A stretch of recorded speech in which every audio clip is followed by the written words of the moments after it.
우리는 평안하길 바랍니다. 평안을 찾고 간구하지요.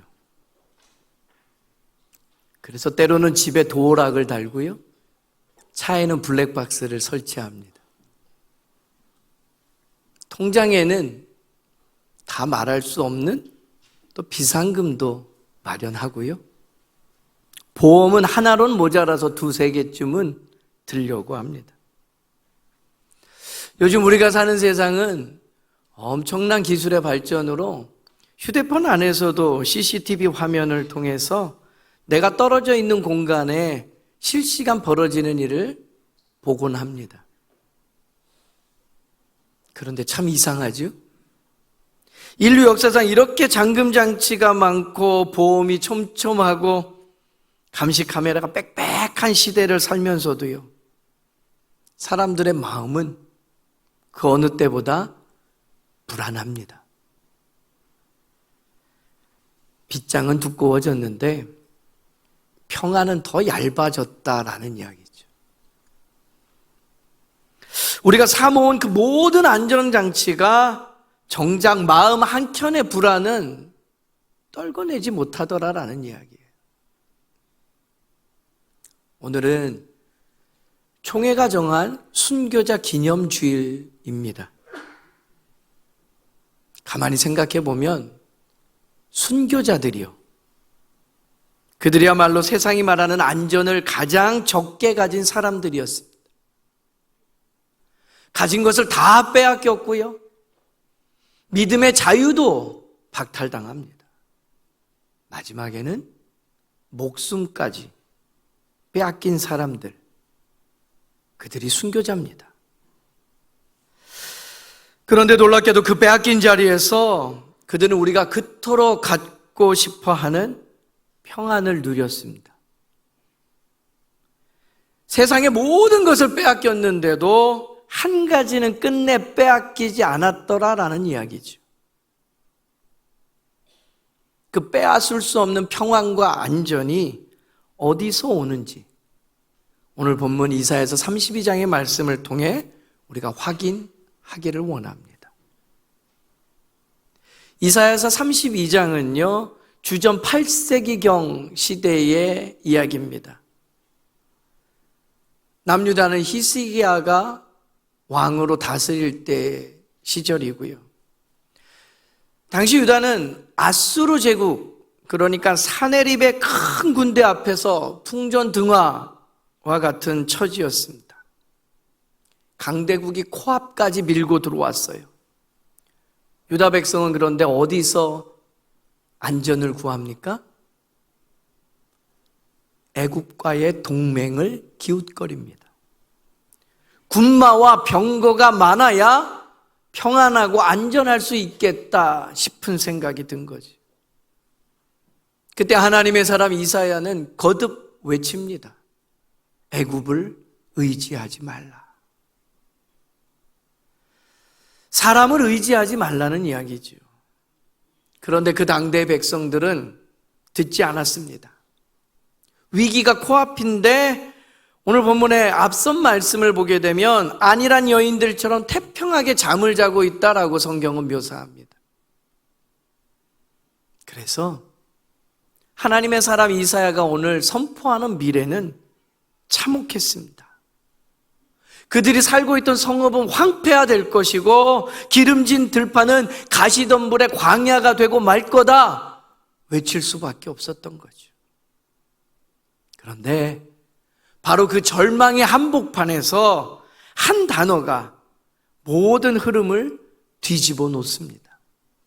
오늘 본문을 시작하는 15절 말씀입니다.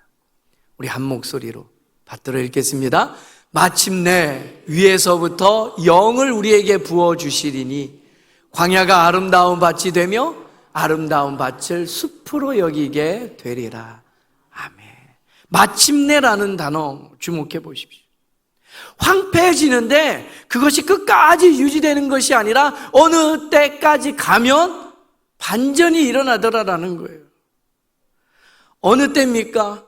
위에서부터 하나님의 영이 부어짐을 경험할 때, 하늘에서 부어지는 하나님의 영이 시대를 통째로 바꿀 수 있다라는 놀라운 소망의 메시지입니다. 이것이 오늘 본문의 핵심입니다. 첫 번째 우리에게 주시는 말씀은요, 우리가 그토록 열망하는 평안은, 안전은 위로부터 부어지는 성령에 의해 시작되더라라는 것. 여기서 가장 중요한 것은 방향을 잃지 말아야 됩니다. 위에서부터입니다. 평안은 우리가 아래에서 쥐어 짠다고 해서 나오는 것이 아니고 하늘에서부터 부어지는 하나님의 영에 의해서 비로소 가능하더라라는 거죠. 특별히 위에서부터 어떻게 해요? 부어주시리니 라는 표현을 써요. 이 단어는 말 그대로요, 그릇을 통째로 기울여서 한 방울 남은 것까지 다 쏟아붓는 그 그림을 연상하시면 됩니다. 하나님은 성령을 우리에게 부어주시는데 조금씩 떼어서 감질나게 주시는 분이 아니라는 거예요. 항아리를 통째로 엎어서 쏟아붓듯이 하나님의 영을 우리에게 부어주시겠다라는 거예요. 그 성령이 우리 가운데 쏟아 부어지면 그 결과 어떤 일이 일어납니까? 광야가 옥토가 되는 거예요. 할렐루야. 메마른 황무지가 아름다운 밭이 되고 그 밭이 다시 울창한 숲으로 변화됨을 허락하시겠다. 생각해 보십시오. 광야가 스스로 노력해서 옥토가 된 적이 있습니까? 그럴 수 없습니다. 광야가 아무리 발버둥 쳐도요, 광야가 옥토가 되는 길은요, 위에서 비가 쏟아져 부어져야만 가능한 거예요. 우리 마음의 평안도 그와 같습니다. 우리는 평안을 누리고 싶어서 만들어내려고 얼마나 애를 쓰며 살아갑니까? 환경을 조성하잖아요. 더 많이 벌면 평안할 줄 알았습니다. 더 많이 채우면 안심될 줄 알았어요. 그런데 채우면 채울수록 더 불안해집니다. 그것은 평안이 아래에서 만드는 것이 아니라 위에서부터 부어지는 것이기 때문이라는 거예요.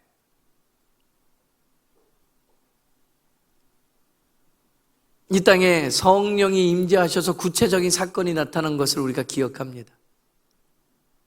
초대교회 마가의 다락방이요. 사도행전 2장 3절의 말씀에 보면 그날의 상황을 이렇게 묘사합니다. 한 목소리로 읽겠습니다. 마치 불의 혀처럼 갈라지는 것들이 그들에게 보여 각 사람 위에 하나씩 임하여 있더니. 아멘.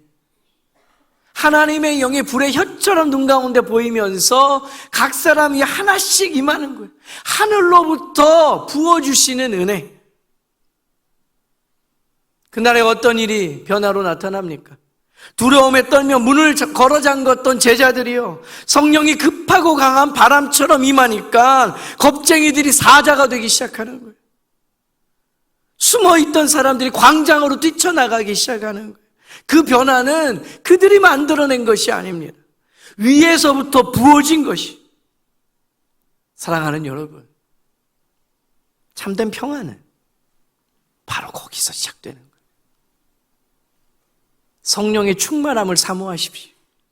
우리가 안전하고 평안할 줄로 믿습니다. 두 번째 우리에게 허락하시는 말씀은요, 그 참된 평안은 어떤 거냐?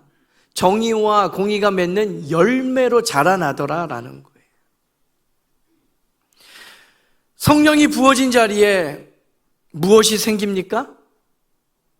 오늘 이어지는 16절 말씀은 그날의 이야기를 이렇게 이어줘요. 한 목소리로 읽습니다. 그때에 정의가 광야에 거하며 공의가 아름다운 밭에 거하리니.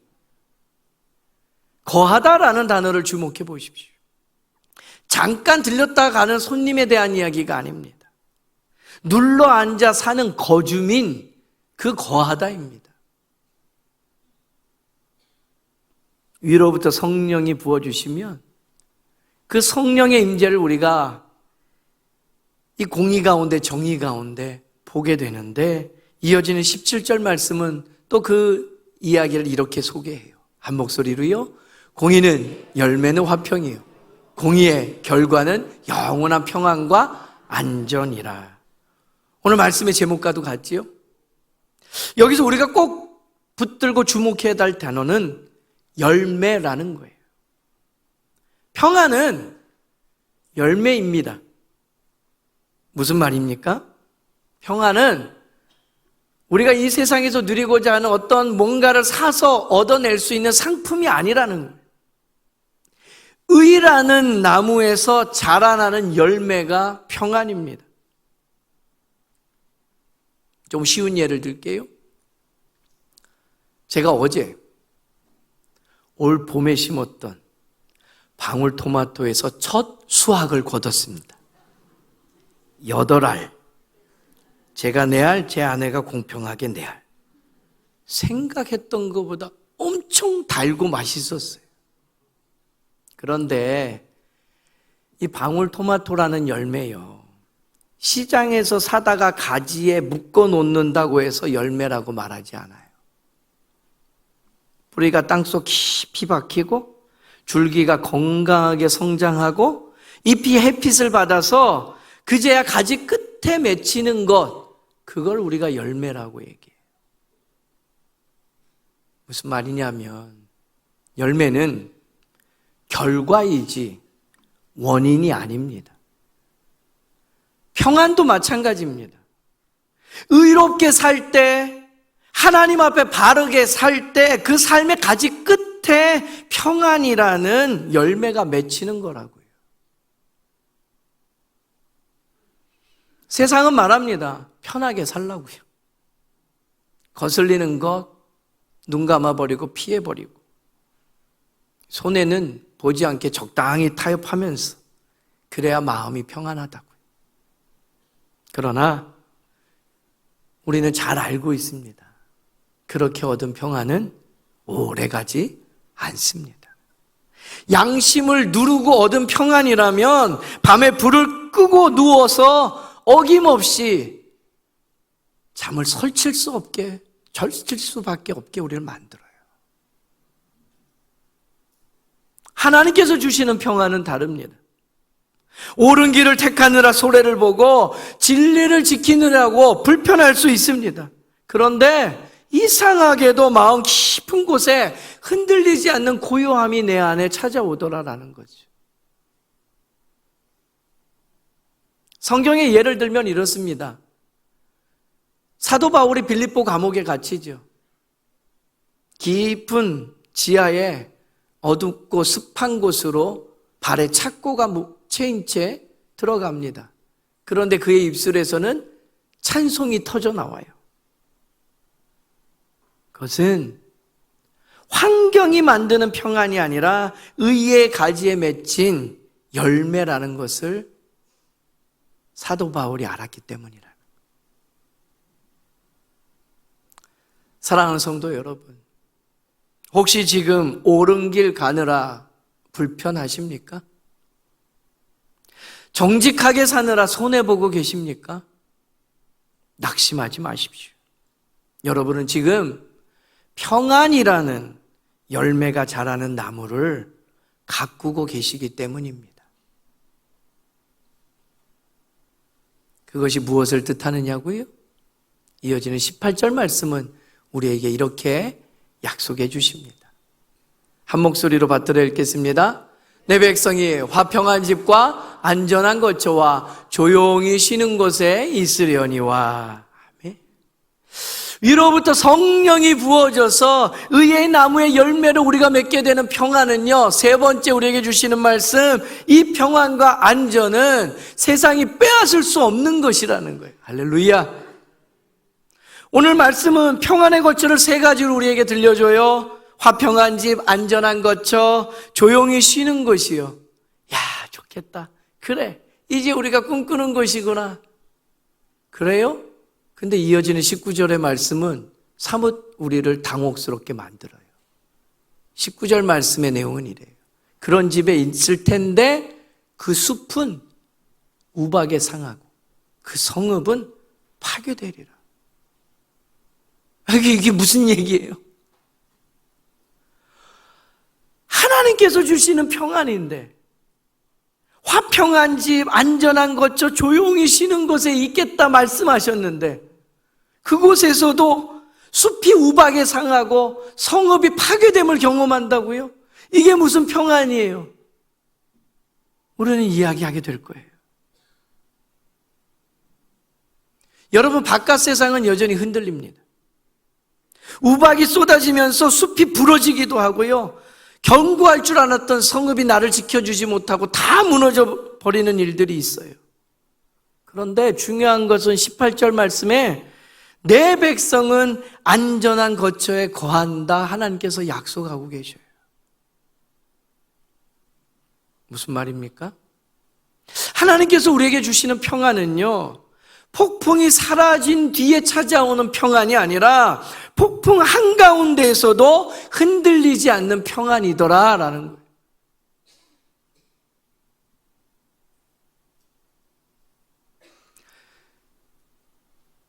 요한계시록 2장 9절의 말씀에 보면 아시아에 흩어졌던 초대교회 7교회 중 하나인 서머나 교회에 우리 예수님께서 요한을 통해 환상을 보고 그들을 위로하고 격려하고 축복하였던 말씀이 기록되어져 나와요. 1세기에 서머나 교회, 아니 다른 어떠한 교회도요, 예수님을 믿는다는 상황에 녹록하지 않았습니다. 그때 예수님께서 서머나 교회를 인정하시며 이렇게 말씀하시죠. 한 목소리 읽겠습니다. 내가 너의 환난과 궁핍을 알거니와 실상은 내가 부요한 자니라. 아멘. 1세기예요.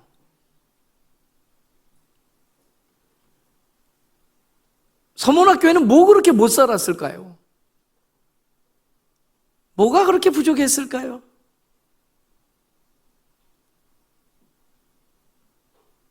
그 궁핍은 단순히 가난한 것을 이야기하는 게 아닙니다. 믿음을 지키기 위해서 모든 경제적 권리를 박탈당하는 그 상태를 이야기하는 거예요. 예수 믿는다 얘기할 때 당대에 누릴 수 있는 좋은 형편과 직업들을 다 포기할 수밖에 없어도 나는 그 길을 걸으렵니다 했던 그들에 대한 이야기예요. 실상은 내가 부요한 자라. 죽도록 충성해라. 생명의 면류관을 내가 너에게 주리라 약속하셔요. 그리고 또 100년의 시간이 흐릅니다. 주후 2세기경에 그 서머나 교회를 책임졌던 폴리캅이라는 감독이 있습니다. 세계 교회사에서 여러 번 이름이 등장하면서 어렴풋이라도 알고 있는 분일 겁니다.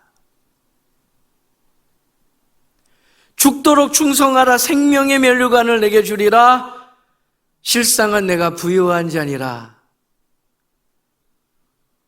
이 말씀을 들었던 인물일 겁니다. 왜냐하면 1세기 말 청년의 때를 보냈던 폴리캅이었거든요. 그가 86세가 되었을 때 그를 화형대 앞에 세워놓고 로마 총독들이 회유합니다. 예수 욕해라. 살려주겠다. 그때 그의 유명한 믿음의 고백이 나오죠. 86년 동안 주님은 한 번도 나를 저버리지 않으셨는데 내가 어찌 나의 왕 주님을 모른다 하겠는가? 그리고 찬연히 순교의 길을 걷습니다. 세상은 그의 목숨을 빼앗았지만 그의 평안은 빼앗지 못했습니다. 이 나라 이 민족에도 그런 위대한 믿음의 유산이 있습니다. 애양원의 손양원 목사님, 1948년 여순 사건 때 두 아들을 잃습니다. 그런데 자기 두 아들을 죽인 청년을 양자로 받아들이죠. 세상을 그를 사랑의 원자탄이라 부릅니다. 그런데 손 목사님도 몇 년 후 벌어진 6.25 전쟁 중에 교회를 버릴 수 없어. 한센병에 걸린 성도를 저버릴 수 없어. 역시 순교하셨습니다. 세상은 그의 목숨까지도 두 아들도 다 빼앗아 버렸지만 그 가슴 속의 평안함만은 빼앗지 못했습니다. 이것이 조금 전 18절 말씀에 이야기하는 안전한 거처입니다. 우박을 피한 사람의 안전이 아니라 우박 속에서도 흔들리지 않는 사람의 안전을 말합니다. 요한복음 14장 27절 말씀을 보면 예수님께서 친히 말씀하십니다. 평안을 너에게 끼치노니 곧 나의 평안을 너에게 주노라. 내가 너에게 주는 것은 세상이 주는 것과 같지 아니하니라. 세상이 주는 평안은 세상이 빼앗아 버립니다. 그러나 예수님께서 우리에게 주시는 평안은 세상이 손도 댈 수 없는 겁니다. 오늘 본문은 우리에게 단 하나의 안전을 가리킵니다. 위에서부터 부어지는 성령이에요. 그 성령에 의해 열매를 맺게 하셨고 그 평안은 우박이 쏟아져도 빼앗기지 않는다라는 거예요. 그러므로 이제 우리가 구할 것은 더 두꺼운 빗장으로 평안을 지키려 하는 것이 아니라 더 충만한 성령의 은혜를 사모할 수 있게 되길 바랍니다. 한 가지 더 있습니다. 순교자들이 목숨으로 지킨 이 신앙은 그냥 우리에게 거저 굴러온 것 아니라는 거지. 누군가가 빼앗기지 않는 평안을 붙들고 살았기에 그 신앙이 우리에게까지 흘러온 것입니다. 그렇다면 우리도 이 평안을 누군가에게 흘려보내야 되지 않겠습니까? 우리 자녀에게, 우리 손주에게, 우리 가정과 교회의 다음 세대에게 세상이 빼앗을 수 없는 이 평안을 물려주는 것, 이것이 오늘 저와 여러분의 거룩한 책임입니다. 그리고 이 평안을 누리며 살아가는 사람을 하나님께서는 이렇게 복 주시고 우리에게 권면하십니다. 20절 말씀입니다. 한 목소리로 읽겠습니다. 모든 물가에 씨를 뿌리고 소와 나귀를 그리로 모는 너희는 복이 있느니라. 아멘. 평안을 누리는 백성의 모습을 우리에게 보여주시면서 복이 있다 하십니다. 누가 복이 있다고요? 모든 물가에 씨를 뿌리는 사람. 두려움에 움츠려드는 것이 아니라 넉넉히 흩어뿌리며 사는 그 자유로운 백성을 이야기합니다. 성령이 부어진 사람, 이렇게 살아가는 겁니다.